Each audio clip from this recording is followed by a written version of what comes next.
Hey everyone, I just wanted to welcome you all personally to the first episode of Sips N Synths with Joe Lowery. Joe is a brilliant sound designer, and he's going to be breaking down the classic bass synth sound from Nine Inch Nails' Closer. So you're going to learn how to make that sound. You're also going to learn how to switch it up a little bit using some similar techniques. He's going to show you some really cool stuff at the end. I'm very excited. Let's get into it. Hi, I'm Joe Lowery, and I'm a sound designer and producer based in Los Angeles, California. Welcome to Sips N Synths. In this episode, we're going to be reverse engineering the Nine Inch Nails song Closer, and it sounds like... Now, that isn't the real song. That is what we're going to be reproducing today, specifically the bass sound. While we're doing that, I will be drinking this coffee. It is by Tristero Coffee, based in Los Angeles. I've had it a few times. It's really good. This coffee is called El Socorro Maricatura, I think, from Guatemala. And it's produced by Juan Diego at an altitude of 5,750 feet. This is a beautifully soft light roast with aromas of butterscotch and applesauce. There are notes of Donju plum and red apple. All right, let's roast some beans and make some beats. First, I want to talk about the origin of this bass sound. There's some confusion around this because it could be found on a sample CD from 1994 after the Nine Inch Nails song came out. And the sample CD is called Poke in the Ear Volume 2, but Trent Reznor did have access to some early samples CDs before they actually were released. So there is a possibility that he heard the sound and took it from the CD. But no one really knows for sure. But it had to come from somewhere, even if Trent Reznor didn't create it or it came from a sample CD. Someone had to make it. So I'm going to show you what I think is going on with this sound. Let's get started. Okay, let me first play you the original song.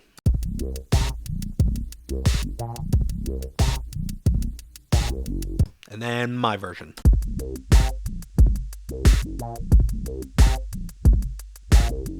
I actually redid these drums too, so that might be another video down the road where I'll show you how to get the drum sounds and tones and all that. But how is this bass made? And to my ears, it sounds like a low pass saw wave with high resonance. Now, what does that mean? First, I want to show you the saw wave in an EQ. Okay.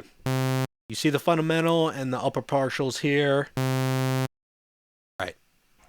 Now, here's an oscilloscope.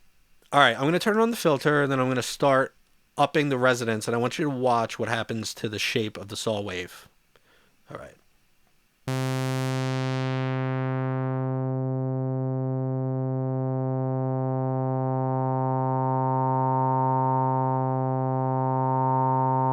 So that is what I think is going on in this song. I think there's a bass.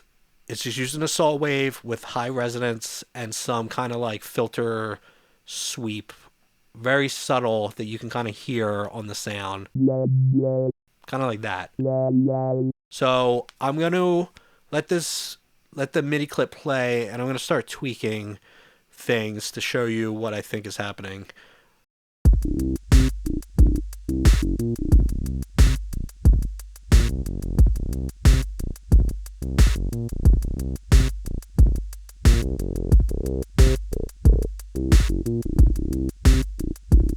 I'm going to add some just slight release, pull down the sustain so it's just a little, hits a little harder.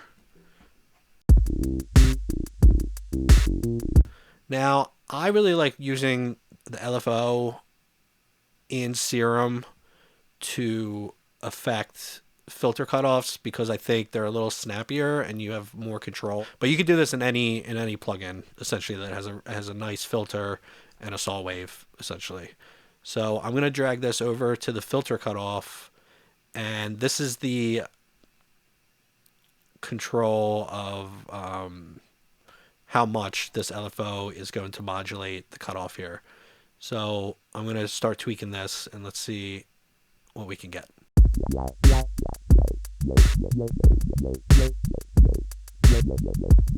Now, I think that's too much. It's too quirky and funky.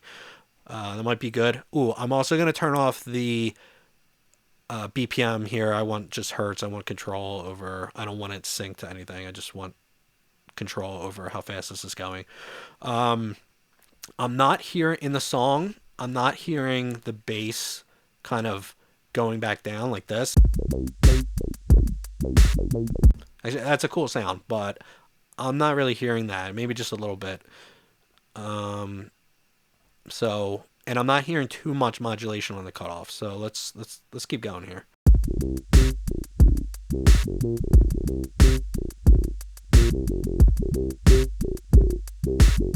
I'm going to turn up the drive.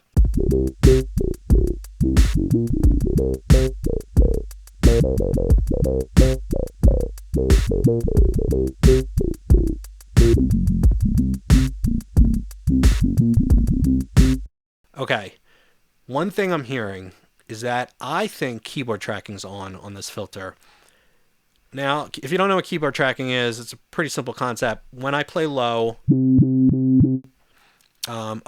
also you want to turn the envelope off. You want this to just trigger one, just like an envelope.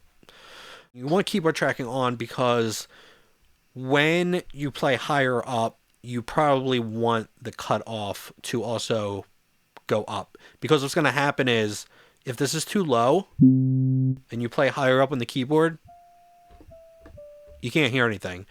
So this is essentially going to track your keyboard. Where you're playing on the keyboard is going to track the cutoff. So the higher you play, it's going to essentially move this knob up. All right, let's go.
All right, let's listen back to the original song.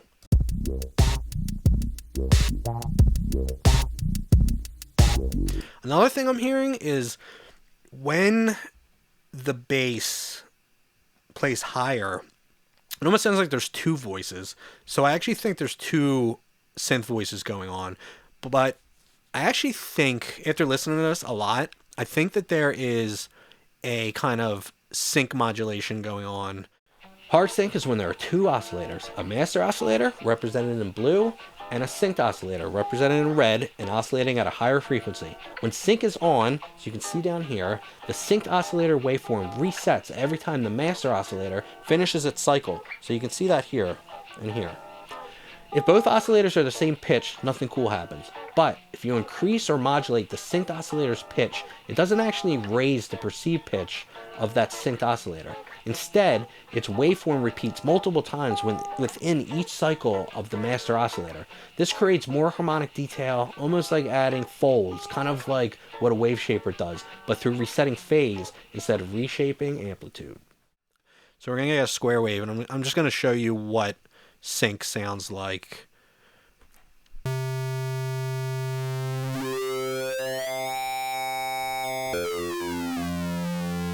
I'm going to use an envelope here to kind of sweep this sync and modulate this sync here. I'm also going to run this through the filter, obviously. So I'm going to have both these going on. I'm also going to detune this a little bit to thicken it up and to have it stand out more. So let's see how this sounds.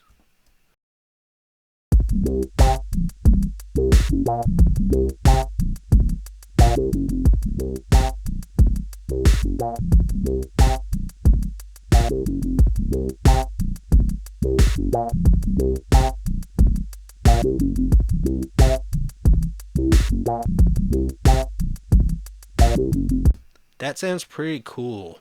Another thing I didn't notice until recently when I listened with headphones, and you might have to have headphones on to hear this. There is a slight panning going on. It's given this stereo field effect. What I'm going to do is put a pan on the bass here.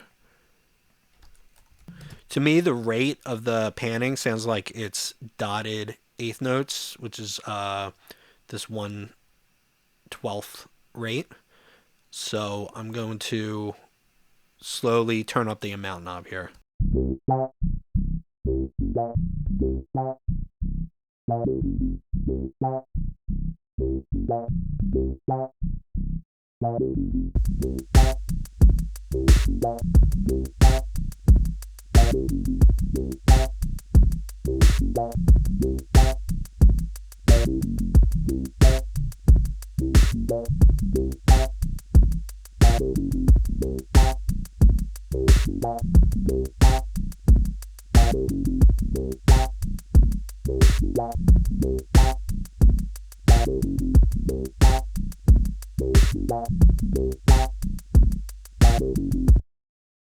Right, that's pretty cool. But where can you take it after this? Another cool thing you could do is with a sound that has high resonance is use a sample rate reducer to make it talk, essentially. So I'm going to go to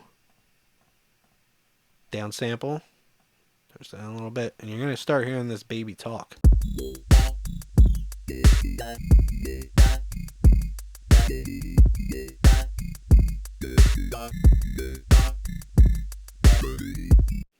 So what's happening here? Long story short, sample rate reduction creates aliasing, which is essentially high-pitched noises.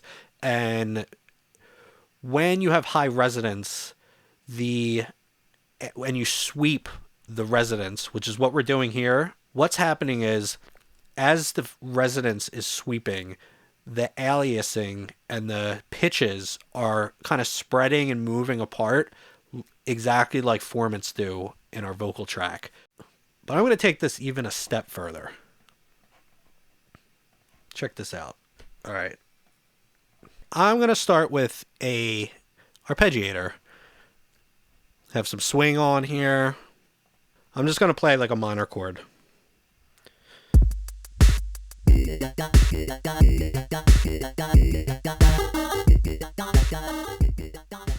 I'm going to do more than that. I'm going to modulate the sample rate, essentially. And what this is going to do, this is going to change the where the aliasing is occurring. So it's going to give us different kind of valley sounds, and it's going to create a pattern that's kind of talking to us. All right. So I'm going to automate this drive here, but it's really the downsample rate. All right. I'm going to map this to this. All right. You see it moving.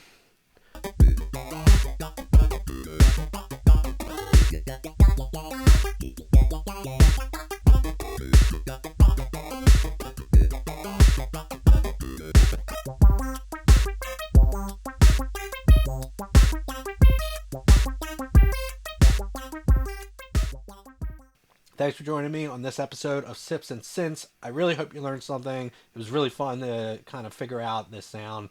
Hit the like button, subscribe, and I hope to see you next time.